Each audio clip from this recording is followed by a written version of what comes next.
Over many generations, in countless cultures and societies, artists of all types have been inspired, fascinated, and enthralled by the concept of the afterlife. Ever since medieval times, artists all over Europe and eventually other continents have delved into their own interpretations of what we might see when entering the divine gates of heaven, or on the other hand, in the absolute worst case scenario, what one might see or experience when condemned to the pits of hell. I've always been very curious in artists' different interpretations of heaven and hell, ever since I first laid eyes on the incredible detailed works of Heironymous Bosch. Outside of painting and illustrating, artistic interpretations of what we might discover following our inevitable end would also enter into literature. The famous poet and philosopher Dante Alighieri would complete an epic narrative poem called the Divine Comedy, detailing a journey from hell to purgatory and eventually heaven. This manuscript would start a trail of similar works of literature generations later, like Paradise Lost by John Milton. As painting and writing are two art forms that go hand in hand, many artists over the ages have begun to illustrate scenes from these writings, including of course, the realm of hell. I can't help but find it fascinating how, at some stage in our history, artists and writers alike would more or less reinterpret the workings, lore, and visual aspects of the afterlife, rather than solely adhere to the teachings of the church. I find it to be a truly revolutionary milestone in artistic expression, considering how enraged a vast majority of religious people at the time would have been to see and read such things. And of course, it would continue to inspire many other artists, filmmakers, writers, musicians, and everyone in between, right up to present day. Welcome to another video, everyone. Today, we will be venturing through the great deep as we observe different paintings of hell.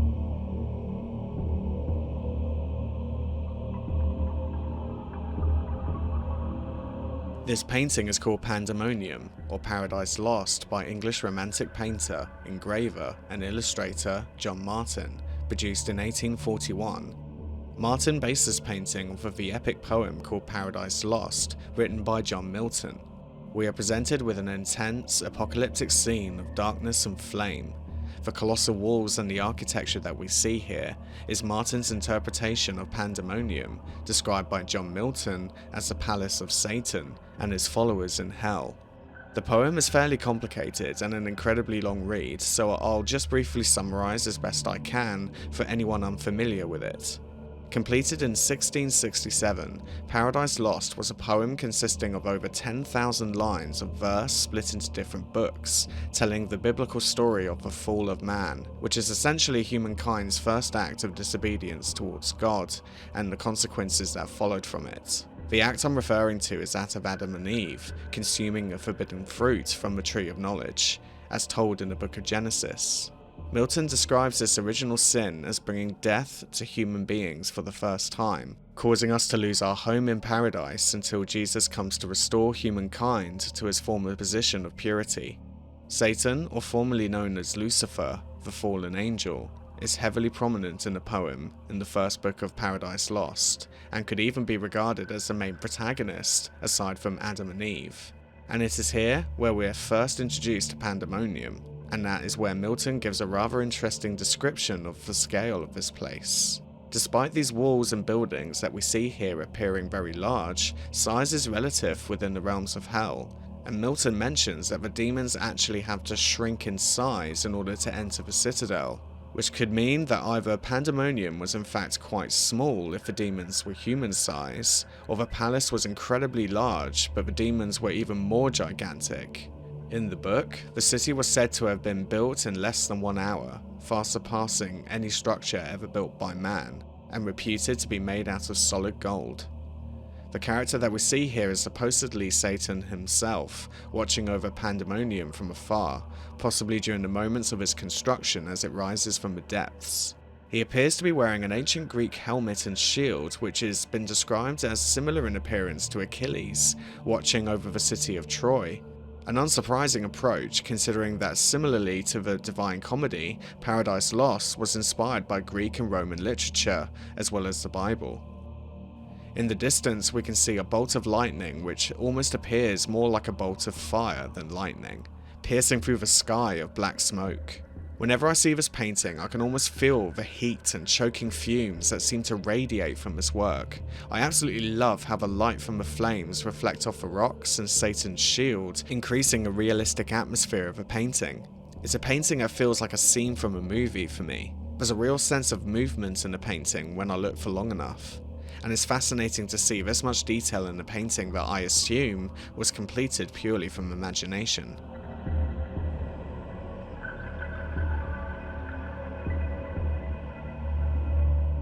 The next painting that we see here is titled The Map of Hell by Sandro Botticelli. This time, the artist explores a different piece of literature based on the underworld, specifically the famous book of the Divine Comedy by Dante Alighieri called Inferno.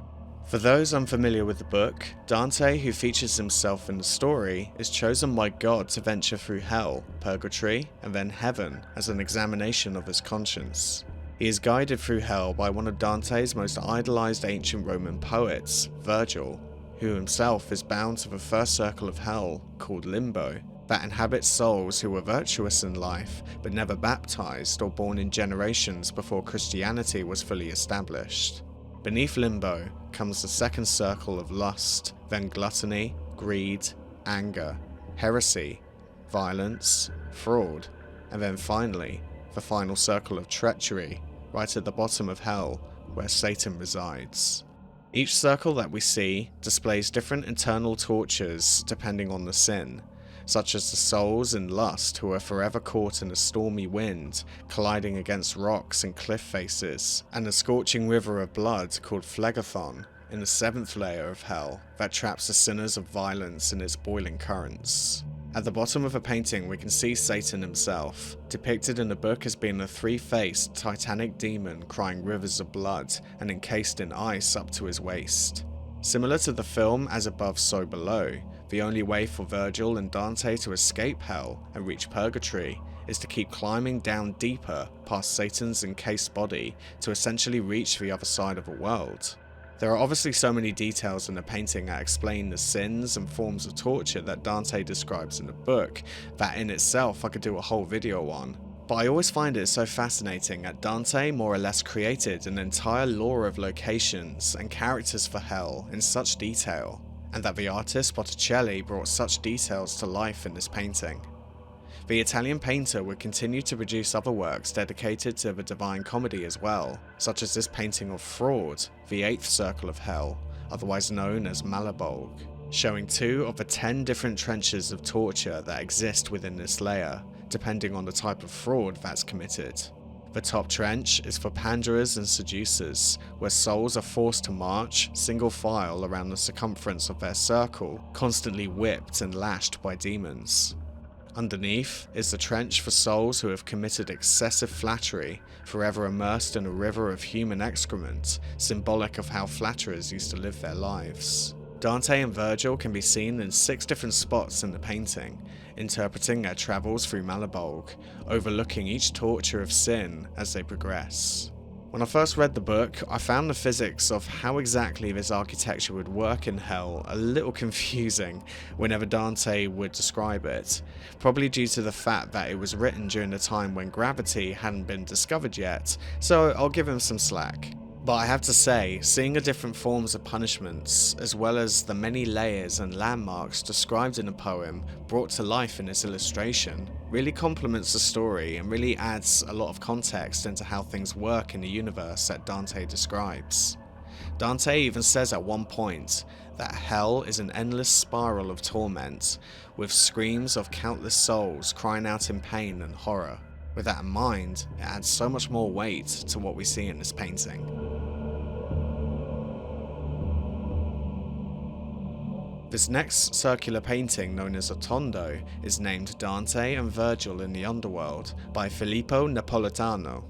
As the title indicates, this painting is once again based off of the medieval literature of Dante's Inferno, this time displaying a chaotic scene of various souls, beasts and demons in a state of torture in nearly every space of the painting. Souls can be seen falling from a high building into the pit below, with horrifying creatures roaming the ground and devouring those in their grasp. Although fairly ambiguous as to what layer of hell this is meant to be a depiction of from Dante's Inferno, there is a distinct creature that can be seen to the far right hand side that appears to be a three-headed dog-like monster. This could be a depiction of the beast Cerberus, who dwells in the third circle of hell, reserved for the sinners of gluttony. Souls who are forever trapped in the circle, according to Dante, are forced to wade and crawl through stinking mire and muck, with heavy cold rain and hailstones falling down on them relentlessly. On top of this, with the terrible beast of Cerberus guarding this circle, those souls unlucky to cross his path are mercilessly mauled to pieces. At one point, the beast even tries to attack Dante and Virgil, but Virgil reacts by stuffing each of the beast's mouths with muck, allowing them to escape. Again, the architecture of this painting is extremely dominating and colossal, very reminiscent of Roman archways and structures. The aspect that moves me the most about this painting is the scale of the carnage that we're presented with. So many souls being tortured and mutilated in extremely disturbing ways. And there's just something about that black, shadowy ground that the souls are writhing in. To me, it really gives off the illusion that it's an endless pit that ensnares all that tread across it. Although not nearly as disturbing, in my opinion, as Heironymous Bosch paintings of hell, and do not worry, we will certainly get to those shortly, there's a distinct similarity to Bosch's style here that I seem to pick up. Perhaps it's a level of detail and the animal-like demons that are presented in this piece, as Bosch too depicted a lot of his demons as large, gruesome animals eating souls in one gulp. But one thing I just don't get is what is with that giant lobster? Like, seriously, what is that? Other than that, the painting is very satisfying to observe for long periods of time, allowing you to pick out details as you decipher what each character and monster could mean, and how Dante would have possibly felt when presented with this gruesome display by Virgil when he took him there.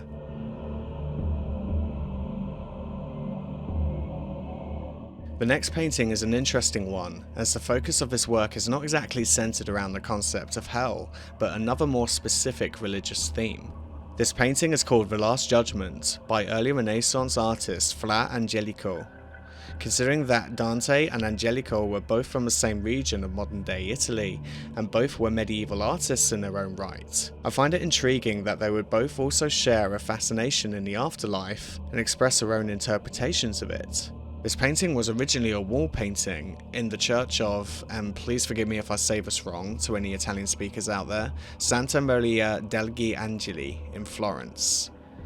I probably did say that completely wrong, I'm so sorry. Completed roughly between 1425 and 1431, Christ is shown in the top center of the painting as the most prominent figure, looking down and judging the souls below him. The strange concrete construction we can see at the bottom center of this piece is a series of graves and tombs that have just been opened, and have released crowds of souls that we see on either side, either being blessed to enter heaven or taken away by ferocious demons into hell. Even the gestures of Christ above indicates this, as his right arm is raised, almost an appraisal on a side that contains paradise, whilst his left hand hangs loosely and dismissively towards hell, showing Christ's simultaneous acts of granting either salvation or damnation. I actually discovered this painting when I was quite young. I can never remember how or where exactly, but the impact I get from it has always stayed the same. Angelico's depiction of heaven looks pretty calming, with souls holding hands and halos around their heads wandering through vibrant gardens. Overall, very harmless, as it should be. It's meant to be heaven after all. However, his depiction of hell towards the right hand side of this painting is what truly haunted me when I first saw it. Souls can be seen suffering in different catacombs of torture. At the top, souls can be seen cut and dismembered whilst hanging from the ceiling and being fed to some crocodile-looking monster on the far right. The further down we travel, we begin to see souls forced to consume themselves, cramped together to be boiled alive in massive cauldrons. Then finally, we see Satan, lurking at the very bottom, feeding on the souls that fall to his grasp. The look on Satan's face is animalistic, with cold, dead white eyes that stare directly at the viewer. Even outside the entrance of hell, the painting is extremely chaotic and harrowing. A desperate look of dread on the souls' faces as they have been shoved into hell by the demons is extremely powerful, with some throwing their arms towards the heavens, begging for forgiveness and for Jesus to not forsake them.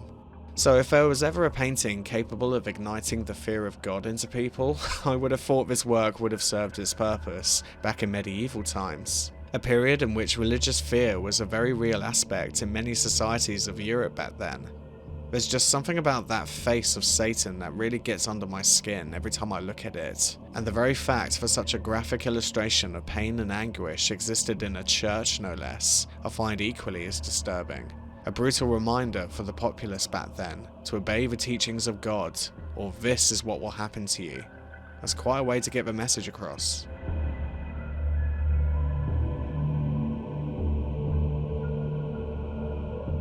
Okay, so I've mentioned him a few times already, and it would be insane if I decided not to include his work for this video. Again, despite the fact that hell was not intended to be the main theme of his painting, the image of the underworld contained within it still remains as one of the most famous examples of hell art, for lack of a better term for it. This is The Garden of Earthly Delights by Heironymous Bosch. Honestly, there are so many singular things to discuss in this work that it really deserves its own video, but in order to stay as on topic as possible, I will try to be fairly brief. Painted roughly in 1503, this painting, despite it looking very similar in style to The Last Judgment by Fra Angelico, and containing equally as many religious themes, it is believed this painting was in fact completed in devotion to the marriage of Henry III, the Count of a medieval European state that was known as Nassau-Breda, and was displayed in the Brussels palace of the Nassau family. Based on this theory, the painting is believed to serve almost as a guide to a successful marital alliance and as an overview of both its benefits and hazards. On the left panel, we can see the Garden of Eden and the characters of Adam and Eve, with what is believed to be Jesus Christ blessing their union. What I find interesting is how Adam is stretching out his legs and feet, almost as if he's trying to touch or connect with Jesus in some way. This could even be moments after Adam has first opened his eyes on earth. The purpose of this biblical scene, according to most experts, is to symbolize the first and most pure marriage between man and woman in humankind, a concept that has been covered by many other artists before and after this work was completed. Though in the context of Bosch's painting, with the marital concept mentioned earlier in mind, it may be a solemn reminder of a sinful act of lust. As according to the Bible, Eve is perceived as the image of temptation, and Adam's gaze could indicate the first steps towards sin. Considering how emphatically religious Europeans were in those days, with Bosch being a prime example of this, it comes to almost no surprise that he would illustrate this concept for a painting supposedly created for a successful marital alliance. God's creations can be seen scattered all over the painting with Bosch's unique style. I always felt he had a real talent to make his animals incredibly expressive in not only their faces, but the way that they move and pose. In the center panel, we're presented with yet even more vibrant colors, figures, and animals in huge abundance. Thematically, it is believed that the central panel is meant to represent what is known as humankind before the flood, a biblical period that was frequently embellished by medieval writers and was considered a highly significant period by Bosch and other citizens at the time. It is believed that many other creatures and beings lived on Earth before the Great Flood, including giants, which may explain the oversized fruits and objects that we're presented with. However, if we look closer, Bosch seems to not hold back on illustrating sexual themes and acts of sin. Despite how harmonious and almost at one with nature this crowd of people might appear, if we return ourselves again to the theory that this was created to be a so-called perfect guide to a perfect marriage, this dreamlike scene of frolicking, grazing, and promiscuousness might be observed as a playground of corruption, as an overgrowing populace of sinful men and women, before God called on to Noah to build his famous ark ahead of a great flood that would, quote-unquote, cleanse the earth. But since this is a Bosch painting, and if it really was created to express the nature of sin, then it wouldn't be complete without what we are presented with in the last and final panel on the right. This panel pretty much sums up exactly why the Garden of Earthly Delights is included for today's video topic. Here we are presented with the souls of men and women who have succumbed to their sinful temptations and are being punished in incredibly graphic and horrific ways, and again in huge abundance.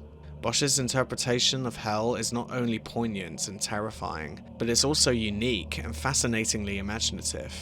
It is just bursting with detail, in not only impressive realism for the time period, but also in scale.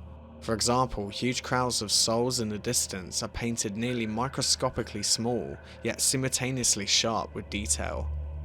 When I say that this painting is imaginative, I mean it quite literally in the sense that only an artist with such a vivid imagination could possibly illustrate a scene like this with such bizarre creatures and structures.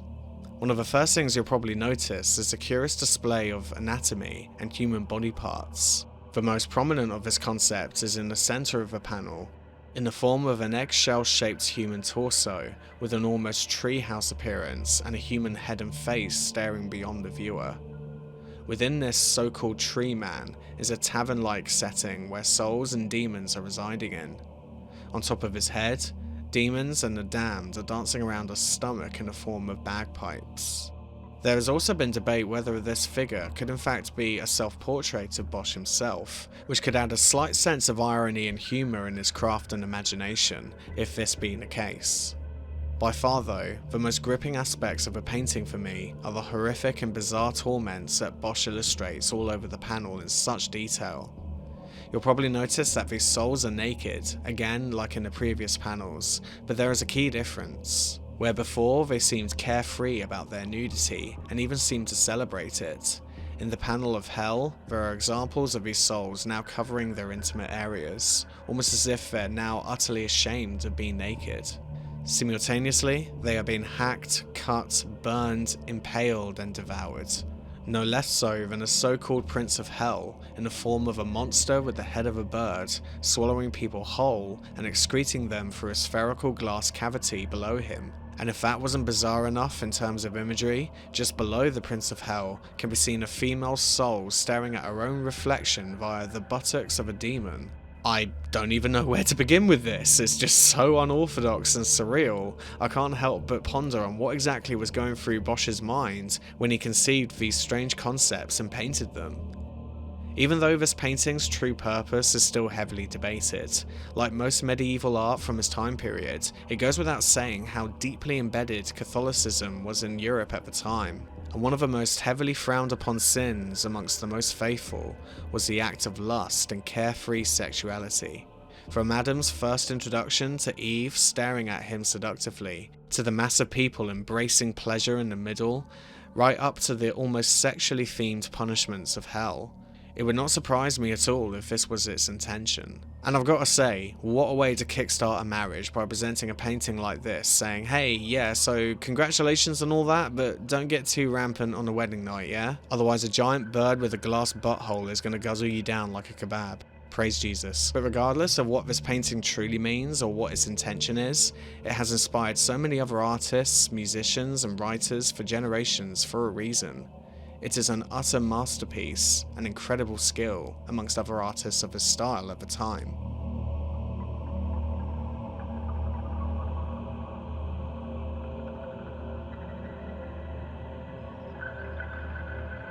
Thank you for watching this video, everyone. I hope you found it interesting, and I would absolutely love to hear your own thoughts and interpretations of these paintings in the comments below.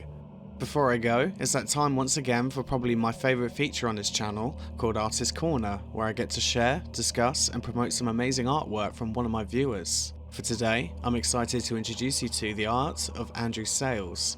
Andrew is an experimental artist who works predominantly with oil paint and draws a lot of his ideas from historical painting mixed in with his own experiences, adding specific personal thoughts and invented myths to the image. He aims for his paintings to have a direct and engaging concept, yet paradoxically tries to balance this with ambiguity and unease in order to allow the viewers to bring in their own experience to the work. To be allegorical, yet expressing an alternative narrative disguised within a set of imagined rules and aesthetic pictorial judgments. I find his work to be very immersive and his technique sharp and masterful, with the use of bright colours and fantastical imagery that looks so vibrant, yet so melancholic at the same time. It's a very unique and distinctive style of surrealism that I love, and I'm sure a lot of fellow art fans out there will love as well. So please follow the link to his website that you see here and in the description below to go and see more of his work. If you're an artist and would potentially like to feature in a future video of mine, please send me an email or give me a shout on Twitter with your artwork and a little bit about yourself. I'd also like to personally thank my top tier YouTube membership holders for this month, Ken B, Carol Hartung and Garrett Greathouse. Thanks again for watching, see you in the next one soon, bye for now.